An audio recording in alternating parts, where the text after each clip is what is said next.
Ce samedi 16 septembre 2023, les téléspectateurs de Quelle Époque sur France 2 pourront retrouver Paul de Saint-Cernin aux côtés de Léa Salamé et Christophe de Chavannes. L'occasion de revenir sur ses confidences sur les troubles qu'on lui a découverts plus jeune.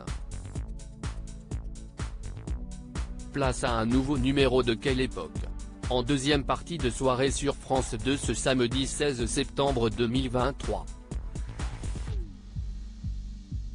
Un rendez-vous attendu des téléspectateurs, qui n'ont été pas moins de 875 000 curieux devant leur poste pour découvrir la saison 2 de l'émission la semaine passée.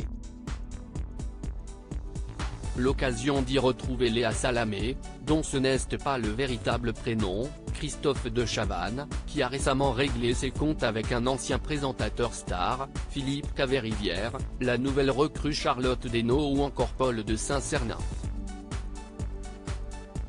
Celui qui est considéré comme le sniper du talk-show, présent sur le plateau pour interpeller les invités de Léa Salamé, s'était confié auprès de nos confrères de Télévision Magazine au mois de juin dernier. Je suis un faiseur d'ambiance.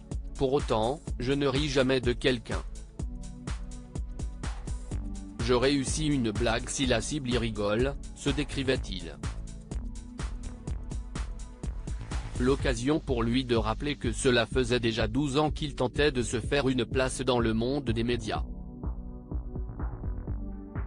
Je suis le gars à qui l'on donnerait le bon Dieu sans confession et qui va te lâcher un énorme scud, ajoutait-il. Une assurance gagnée au fil du temps, bien loin de ses jeunes années.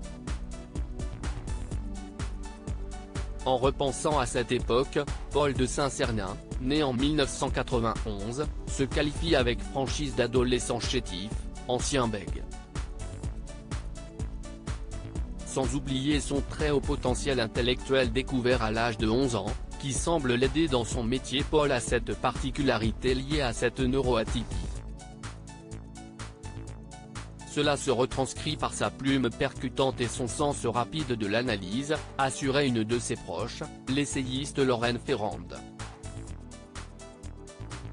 Le clown en lui, ancien stagiaire chez Canal+ et iTélé, le journaliste issu d'une famille catho et originaire de Chaville, en banlieue parisienne, se forme au service des sports.